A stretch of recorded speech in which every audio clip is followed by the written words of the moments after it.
Hey everybody, real quick video.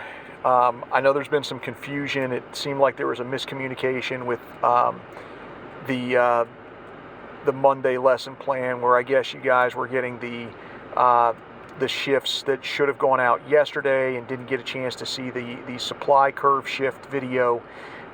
So after this, we're gonna just jump in on the supply curve shift video. So hopefully you get a chance to see that, and then we'll have the supply shifts packet to hopefully work on that and then see the correct answers. Hopefully that works out. But I want to go through and do a little bit of review real quick on the other packet, the one that apparently you got both Monday and yesterday as well. So anytime we're doing supply and demand and we're not sure which one it is, we always want to start off by just drawing a plain old supply and demand curve. So all I'm going to do here is just draw my plain old supply, demand, quantity, and price.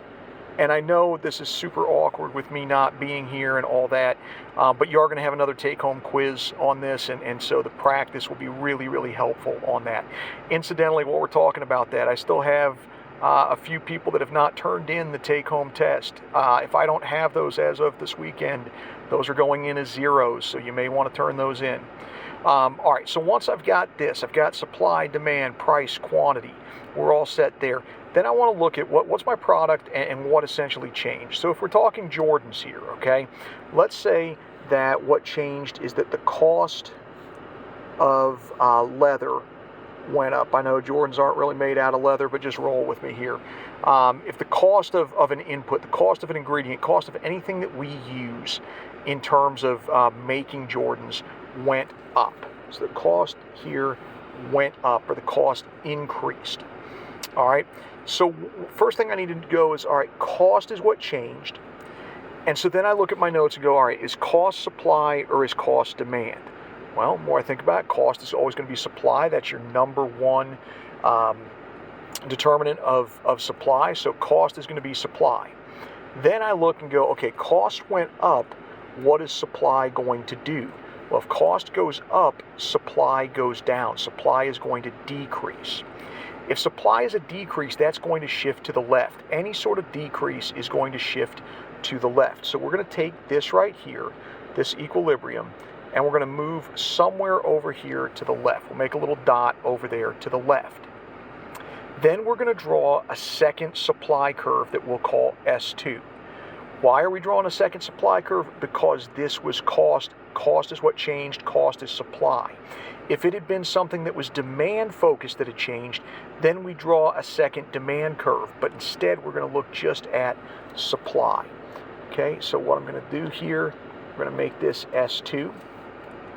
Now that we've got that, let's go to our new equilibrium and see what happened with our supply and what happened with our demand and what happened, not our supply and demand, what happened with our price and what happened to our quantity. So S2, I go to where the new center of the X is. And now I'm going to scroll down and go, oh, okay, here's Q2.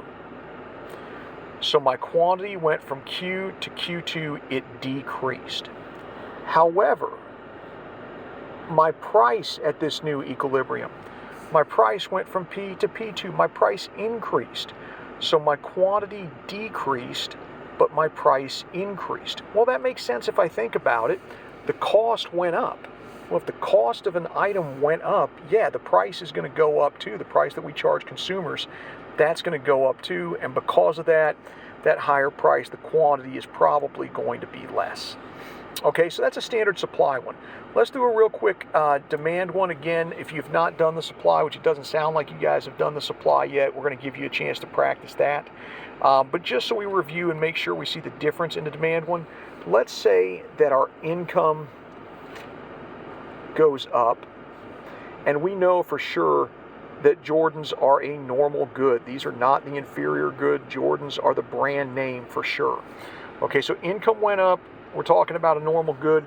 We start off the same way we always start off. We make our big X. Supply, demand, we go to equilibrium, Q and P. So we start off the same way we always start. Then we say, okay, what is it that changed? Income. Income is what changed. Okay, is income supply or is that demand? Income is demand. That's a demand issue. All right, so if income went up, I've got more money. Am I going to buy more Jordans or less Jordans now that I've got more money? I'm going to buy more. That's an increase in demand. Increase always goes to the right. So we come back over here to equilibrium. We're going to come make a mark somewhere over there to the right. And now, since it's demand, I'm not going to draw a curve like that. I'm not going to draw a second supply curve. I'm going to draw a second demand curve going through that. So let's make that right there. Let's draw that second demand curve. And then we'll go Q2 and P2. And so here, demand is going up.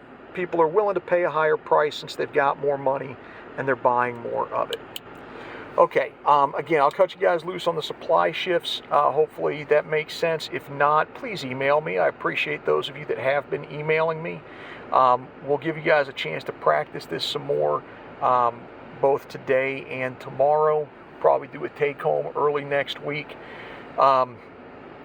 Still trying to get back. We'll see what the doctors say next week. If all goes well, possibly by the end of next week I'll be back, but I'll keep you guys updated. Love you all. Hope to see you soon.